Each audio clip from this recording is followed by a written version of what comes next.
Om Namo Bhagavate Vasudevaya. Om Namo Bhagavate Vasudevaya. Om Namo Bhagavate Vasudevaya. December 6, 2020 in Hillsborough, North Carolina. Reading from Srimad Bhagavatam, Canto 10, Chapter 22, which is about the Katyani Vrat, text 17. Tato jala sayat sarva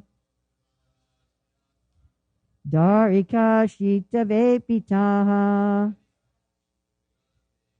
pani bhyam yoni machadya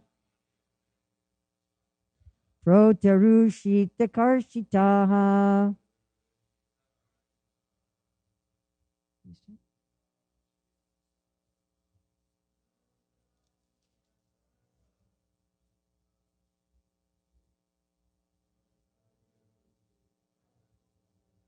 So before we go to the word for word, what word here do you see twice? Shita. Anybody know what Shita means? It's not Sita. Shita. It's a very, very well-known verse from the Bhagavad Gita. Matras. Yes. Hold. Tataha. Then. Jala ashayat. Out of the water. Sarvaha. All. Darikaha. The young girls. Shita vepitaha. By the way, if you don't have a long line over the A, it would be aha. When you have a long line over the A, it's aha. And that's indicative that you're dealing with a plural. Shita vepitaha. Shivering from the cold. Panibhyam. With their hands. Yonim. Their pubic area. Achadya. Covering. Protarahu. They came up. Shita karshitaha. Pained by the cold. Anyone know another Bhagavad Gita verse about karshita, about pain or struggling?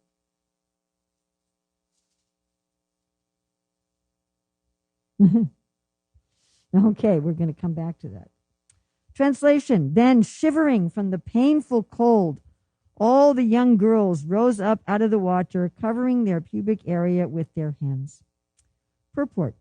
The gopis had assured Krishna that they were his eternal servants and would do whatever he said, and thus they were now defeated by their own words. If they delayed any longer, they thought, some other man might come along, and this would be unbearable for them. The gopis loved Krishna so much that even in that awkward situation, their attachment to him was increasing more and more, and they were very eager to stay in his company. Thus, they did not even consider drowning themselves in the river because of the embarrassing situation. This is from Sridhar Maharaj's purport and Vishwanath Chakravarti Thakur's purport. So I'll read the verse again. Tato jala shayat sarva darikaha shitave pitaha panibhyam yoni achadya protaru shitakarshitaha. Then shivering from the painful cold, all the young girls rose up out of the water, covering their pubic area with their hands. Oh, I missed a paragraph? Oh, goodness. Oh, sorry. Rest of the purport. They concluded that they could do nothing but go forward to their beloved Krishna, putting aside their embarrassment.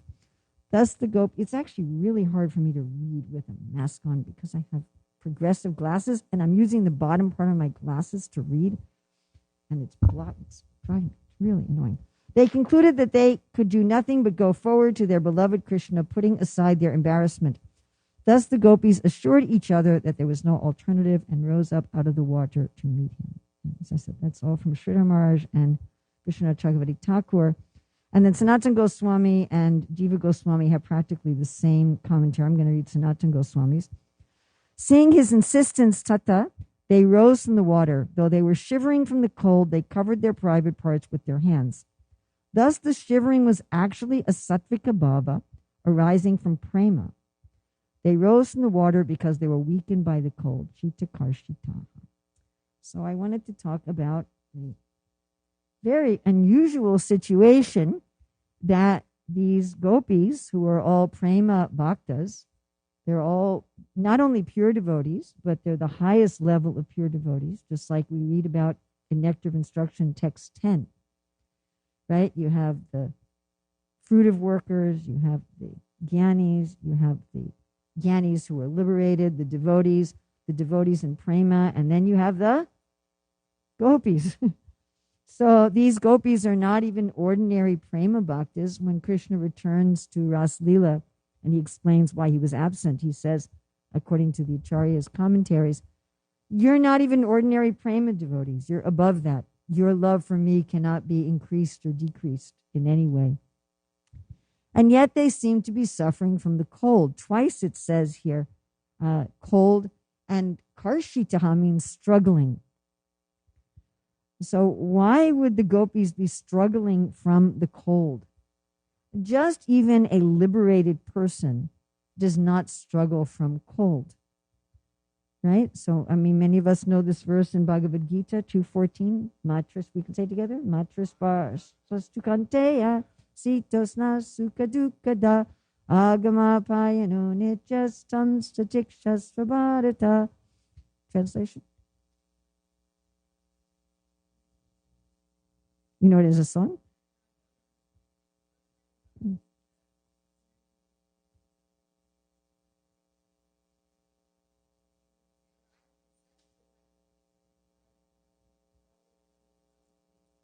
Yeah, so there, Prabhupada is translating heat and cold, sita and ushna, sitoshna, as winter and summer.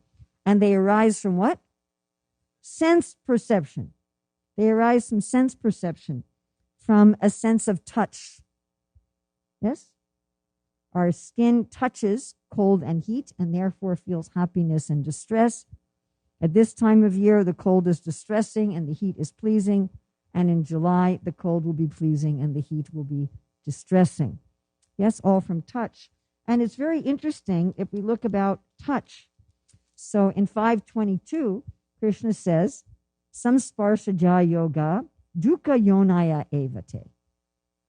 Yonaya, we have the word yoni in today's verse. Yoni is the female reproductive system. Dukkha yonia. The birth is given to misery. Misery is born. How is misery born? Some sparsha ja. Ja means birth also. Sparsha, touch. The happiness, boga, the happiness that's born from touch brings misery. Yes, we all have experience. Yes? That happiness from the touch of our senses with their objects brings misery. First of all, they bring misery beforehand, all the work we have to do in order to enjoy those things. You want to go to a concert so your ears can touch the sound, so you have to earn the money for the concert. You have to buy the ticket. You have to do so much trouble. You have to go there, and then afterwards maybe your hearing is affected because the noise was too loud, right? Or something like that. So there's some, it's a misery sandwich. You know, you have your misery that you have to pay for the thing in advance, then you enjoy the thing, and then you have to pay for the thing afterwards. And if we enjoy sinful things, then we really have to pay for them afterwards.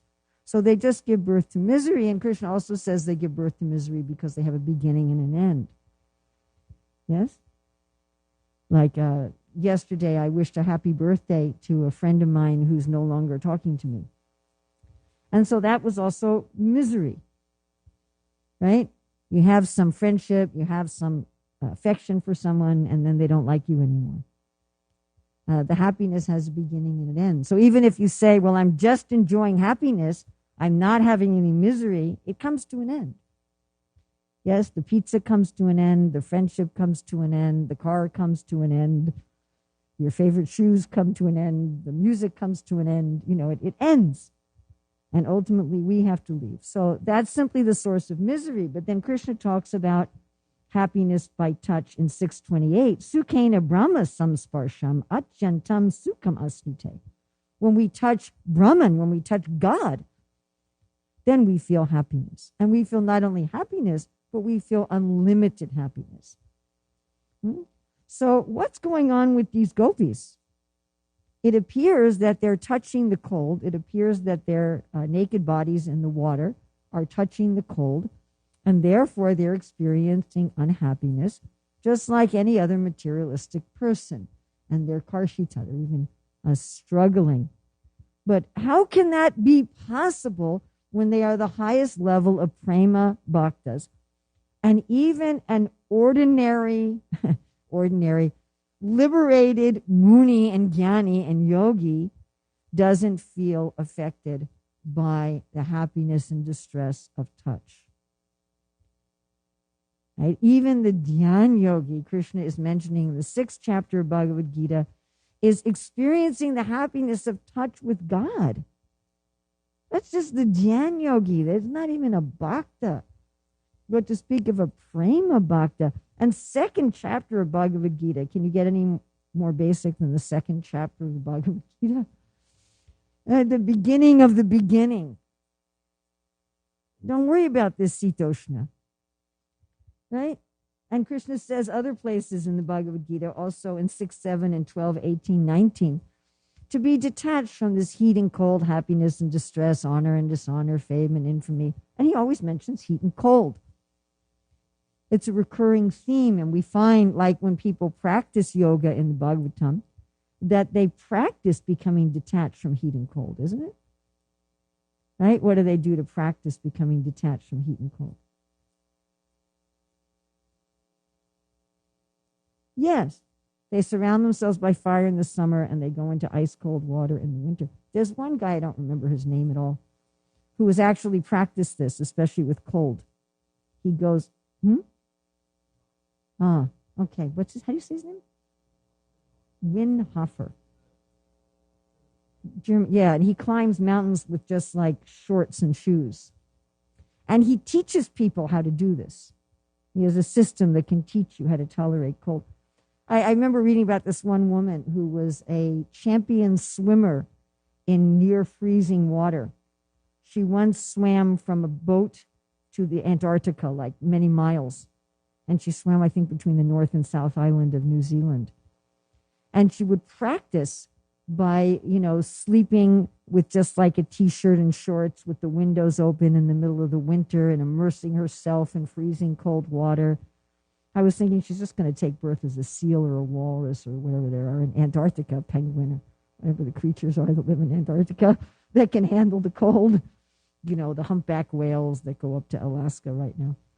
So there are people who practice this, and they learn how to control the mind so that not only do they not feel inconvenienced by the heat or the cold, but their bodies aren't even affected.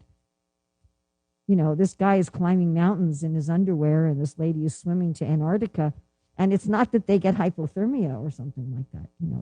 They're frostbite. They're not affected by this. So why are these gopis affected? What are we talking about here? And therefore, Jiva Goswami and Sanatana Goswami says, no, it's not like that.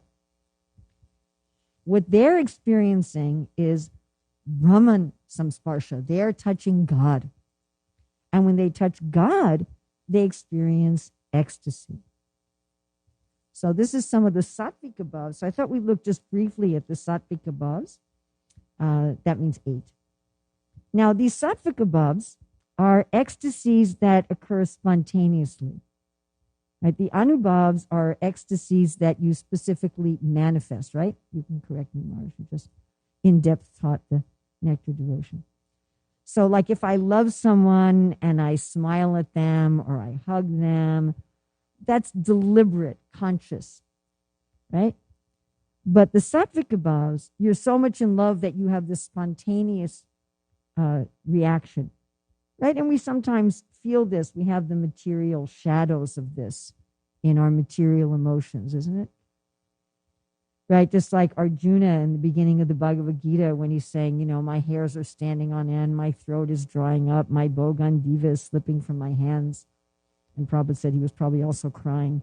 Prabhupada said these can be from great fear or from ecstasy. right? So I one time experienced these materially when I was supposed to take Padma on an airplane from Los Angeles to India. And one of my other grandchildren was going to meet us in, I think, Shanghai, someplace in China. He was supposed to meet us in China, and it was his first time traveling alone, and they didn't accept Padma's visa. And so they were saying she wasn't going to be allowed to board the plane. And I had to decide, do I get on the plane without Padma to meet my other grandchild in China, or do I stay with Padma and leave my other grandchild alone? Which grandchild do I take care of?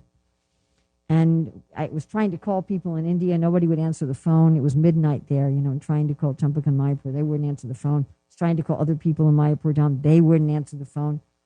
I was trying to call embassies. Nobody would help me. It was just, and they're closing the check-in gate. And so my throat started drying up. I couldn't, hold anything. I was experiencing these I thought, oh, this is what Arjuna was feeling like. I was like, my whole body was just by the way, they did end up letting us get on the plane. But all is well that ends well. I'll tell you the end of the story because it was really Krishna. So even though we got on the plane, we weren't sure whether or not they would accept her visa when we got to India, that they could have told us we couldn't come in. She had a student visa and you couldn't see the stamp, and it was, anyway. When we actually got to Delhi, there was no line. It was just myself, Padma, my other grandson, Chakra. And there were these two guys at the immigration, and they saw us and they said, "Are you Hare Krishnas?" And we were like, "Yeah." They said, "Are you vegetarians?" And Padma Chakra said, "Yes, we've been vegetarians our whole life." They never looked at the passports. They just opened them. They were just looking at us and talking and laughing. And, oh, that's wonderful. It's when they just opened up the passports and just stamped them without even. I was just, thank you, Krishna. But anyway, that was material thing. I was feeling fear. I was feeling anxiety. What am I going to do? And the kids were just 14, by the way. So one can experience some shadows of these sattvic bhavas through the material emotions, but they're not pleasant. Believe me, when I was experiencing that, it was highly unpleasant. It was something that I certainly did not enjoy it. But the sattvic bhavas are all kinds of bhavas. They're all kinds of ecstasies. So we have being stunned. So this is, you can't talk, you can't move, you think the world is void, you're feeling great separation, right? Sunyaitam jagat sarvam govinda virahim. And this was exemplified by Devaki when Krishna was in the wrestling arena. And she thought maybe he's going to be killed by these wrestlers, fight. Just think about Devaki. She has to wait all these years for Krishna to appear as her child. Meanwhile, her children are all being murdered by her cousin brother. She's in prison. Finally, Krishna appears, and then she's so afraid that he's going to get hurt. And then he leaves. She gets to feed him like one time, and then he leaves. And then she gets to hear some news from Vrindavan, but she doesn't get to see him grow up at all, and she can't tell anyone that he's her son. She can't share anything about him except with her husband. And he finally then comes back to Mathura. She's finally going to get to be with Krishna, and there he is in the wrestling arena, maybe going to be murdered. So she gets completely stunned. Then perspiring. So Garuda, when he was watching Indra flooding Vrindavan in the Govardhan Leela, he started perspiring because he was so angry at Indra. And he just wanted to beat him up. But he was thinking Krishna wouldn't like that. And then a really funny one about perspiring is Raktak. So Raktak is Krishna's what? Servant. So he's in Vrindavan. So he's on the platform of spontaneous love. But still, as a servant, there's a little bit of formality. Yeah? A little bit of formality. Right? So Raktak sees Avimanyu, Radharani's so-called husband, and he starts rebuking him. He starts criticizing him. I don't know exactly what he was saying. Why are you accusing your wife of being unchaste or something? He's really giving him a hard time. And then what does he realize? It's Krishna dressed up as Abhimanyu, and the person that he has been criticizing and rebuking is his master. Right? Imagine any of you who are Maharaj's disciples. If you thought he was someone else and you started yelling at him and insulting him and correcting him and like, oh no, it was my spiritual master. So he just starts perspiring like anything. What am I going to do? And standing up of the hairs on end. So one example is Sri Dhamma. So the cowherd boys would engage in mock fighting. And one time when they were engaging in mock fighting, Krishna blew his horn. Sometimes when there's a fighting, just like the beginning of the Battle of Kurukshetra, everybody was blowing their conch shells, right? And bugles. So, we're going to fight. And Sri Dhamma, all of his hairs stood on end. Then the voice faltering. So one example here is the gopis when they come for ras dancing with Krishna. So this is also a fascinating story because these gopis, like Krishna Priya mentioned yesterday, many of them are sadhana siddhas. So many of them came from Ram Leela. They were the sages in Ram Leela. They were attracted to Ram, and Ram's like, sorry, this life I have Ekapatni Vrat. I'm only taking one wife. And so you'll have to wait for my next incarnation as Krishna. How long of a wait is that? Several million years. Let's imagine that. Imagine when you get initiated, you're told, you will reach Krishna's association in several million years. So they had to wait several million years. And there's the personified Vedas. They see Krishna's pastimes, they want to enter, but they have to wait for the next creation. Or whenever the personified Vedas get switched off to the new ones. Before they can, so it's also millions and millions and millions of years. And of course, there's other sadhana siddha gopis, people like ourselves who become perfect as gopis to enter into Ras Leela. So then the gopis take birth in Vraja, and they're like, oh, Krishna. Even when they're very young, like here, right? They're saying, Krishna, we want you as our husband. They're doing this Katyayani Vrat. And what is Krishna going to say at the end of here? At the end of this pastime? Next year. Later. Wait. Later. How long have they already waited?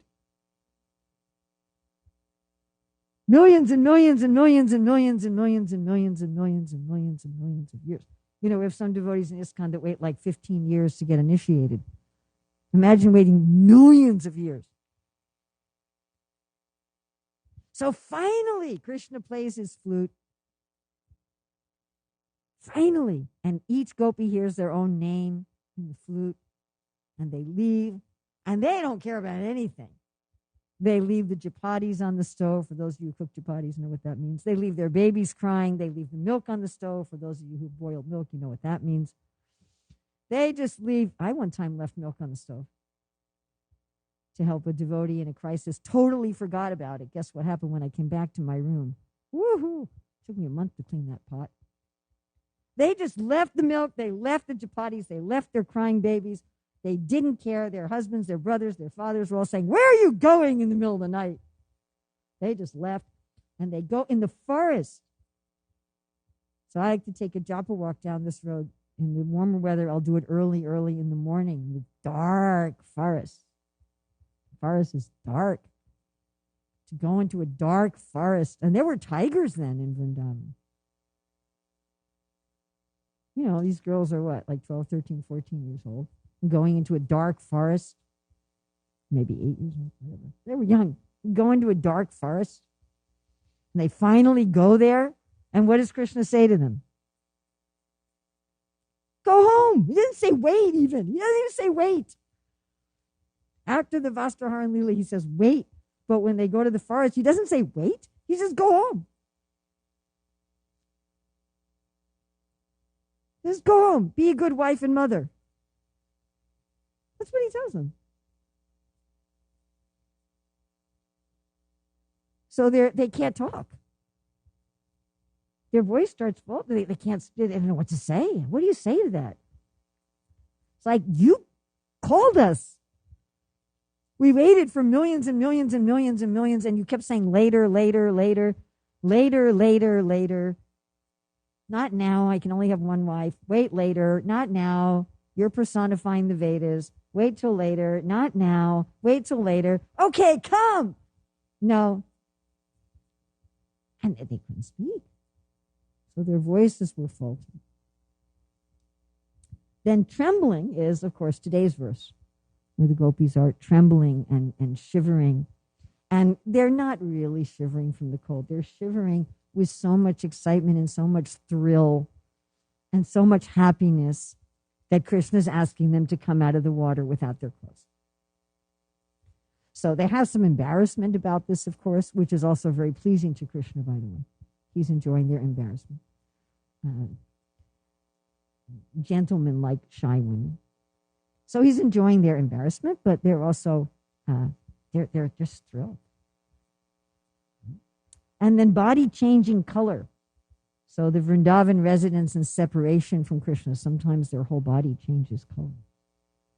And then tears. Actually, Prabhupada said we should learn this small technique of crying for Krishna. Yeah, so when Rukmini was talking to Krishna and he was telling her, you know, it's not too late. We already have grandchildren, but it's not too late. You can still go marry Shishupal. He's actually a much better husband. I'm really not worth anything. She was crying. And then devastation. Complete devastation. So we were talking about how the gopis, they came to the Ras Leela and Krishna tells them to go home and their voices faltering. And they somehow managed to speak while they're drawing pictures on the ground with their toenails. And they reveal their eagerness for Krishna, which is usually they, in their shyness, they act like they're not eager for Krishna. But in this case, they reveal their eagerness for Krishna. And he accepts them, and they're laughing and joking and hugging and walking on the bank of the Yamuna. And then Krishna vanishes. He vanishes. Imagine waiting millions of years for a date with someone, and you come to meet them, and they tell you to go home, and you argue with them, and they finally say you can stay. And then you're going to drink your water, and you turn around, and they're gone. They're just gone, and you look all over the restaurant, and they're just gone. Anybody see where they're gone? If you see, where did my date go? And he was just gone. And they looked everywhere, and they sang songs, and they got so maddened in love, they actually thought they were Krishna. Right? And they were reenacting the pastimes. And then they thought, we're not going to keep looking. If we keep looking, he'll keep running. And if he runs, he'll hurt his feet in the dark. So let's just sit and sing. And they sing. And then Krishna shows up again. Hi. Huh? And then they go into devastation. They experience complete devastation. And Rupa Goswami says that these sattvika bhavas can appear at 3 levels: smoky, blazing, and shining, depending on the intensity. And they can occur just 1 or 2 or all of them. And he relates them to the earth, water, fire, air, ether, right? Yes, I don't remember that. The material elements, which one of them are affected. So this is actually what the gopis are experiencing. And devotees want to experience these ecstasies. What's this Shikshastika verse?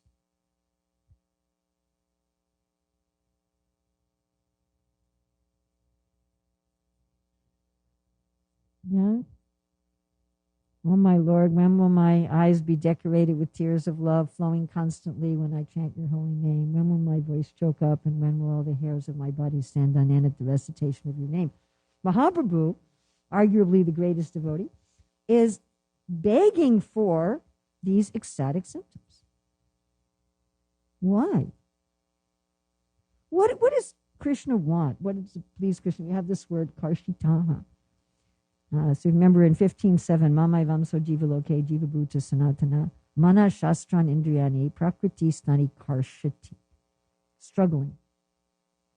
Does Krishna want us to be struggling in this material world?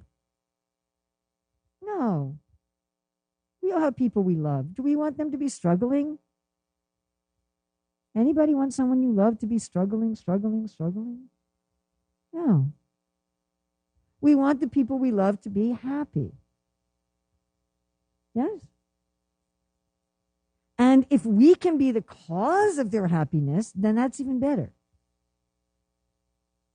If the people I love are happy, that makes me happy. And if I've contributed to their happiness, then that makes me even happier.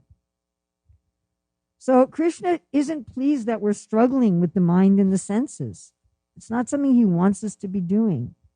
He feels compassionate for that. He's trying to help us. Krishna wants us to be happy, and he'd like himself to be the cause of our happiness. So when by seeing Krishna, by touching Krishna, by hearing Krishna, by tasting Krishna, we start exhibiting signs of happiness, and we start exhibiting signs of happiness that are spontaneous. It makes him very happy. That's really the only gift we can offer him. I know Krishna says, Patram Pushpam Palam Tvayam Yome Bhakta Prayatati, but really, it's already Krishna's flower. It's really already Krishna's flower. Right? The mother cooks, she gives the child some food, and the child gives it back to the mother. I mean, that's sweet. You know, my father earned money. He gave me an allowance. I used it to buy him a tie on his birthday. I always bought him a tie. I don't know why. I always bought him a tie. So, you know, I had to go to the store with my mother. But, you know, it was my father's money. My mother had to take me to the store. I mean, you know, I was really just offering back to my father what was already his.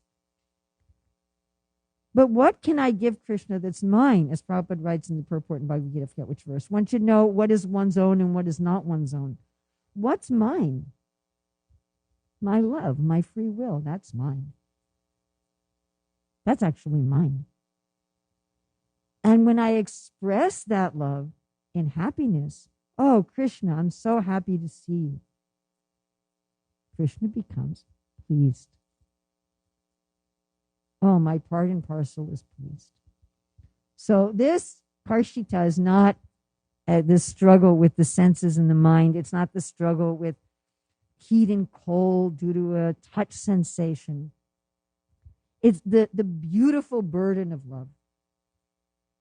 Like Prabhupada says, the burden of love, the child on the lap of the mother, the young husband on the young wife. These burdens of love, they're a source of great happiness, unlimited happiness.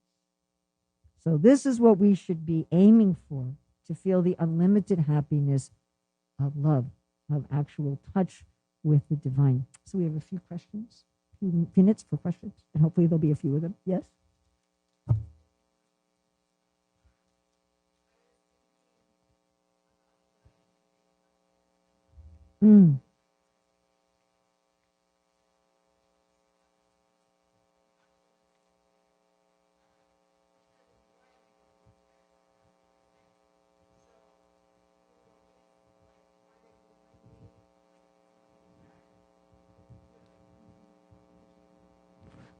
So you were saying about Krishna's headache and how the gopis enjoy giving the dust to their feet. Krishna's enjoying the embarrassment. Are the gopis willingly being embarrassed?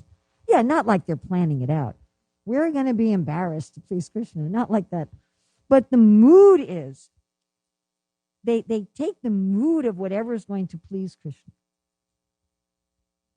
I mean, sometimes this is extreme. Like Bhishma, who likes to fight with Krishna, and Krishna likes to fight with him, he has to get on the wrong side. And there's many ways in which that pleases Krishna. It pleases Krishna by showing that no matter what a great fighter you are, if you're on the wrong side, you're going to lose. It pleases Krishna to give the example of don't sell your soul for money. But it also pleased Krishna by having this fight. So he's willing. That's kind of embarrassing for Bhishma. Look at how Draupadi was willing to be embarrassed. But that was her role in the Leela. Otherwise, how would it be revealed how evil Duryodhana was? You know, he was very charitable. And many of the citizens liked him. It's like we have many citizens who like our current president. I mean, they genuinely like him. So many people like Duryodhana. He had knew how to ingratiate himself to the people. And so Draupadi did that role to reveal. That was intense. I mean, you know, we've talked a lot about how difficult it was for these gopis in their society to be naked in front of a boy. But this was the boy they wanted to marry. And there wasn't anyone else there except some toddlers. But with Draupadi, she was in the assembly in front of all of the elders of the family. I mean, it was how devastating. And she was fully grown, married woman. I mean, how devastating that must have been for her. But she's willing to do that. That was part of her surrender to Krishna, to be willing to take any role in the Leela for the purpose of the Lord. Or I think about Yudhisthira. You know, we still criticize his gambling. He was criticized by his other brothers, by his wife, by everybody. You know, but he's Dharmaraj. And again, without him taking that role, how would we see how evil Duryodhana and Shakuni and Dushashan and Karna were? So, yeah, the devotees are willing, you know, however, Kita Janmahai, I'll be a worm if that takes your pastimes forward. You know, I mean, I'm not at that level. I can't pray those sort of things sincerely, frankly.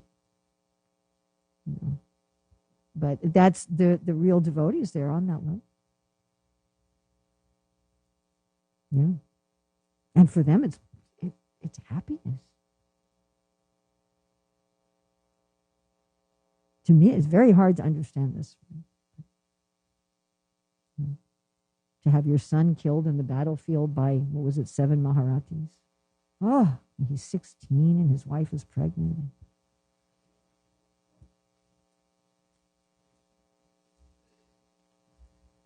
Srila Prabhupada ki jai. Srimad Bhagavatam ki jai. Krishna's gopis ki jai.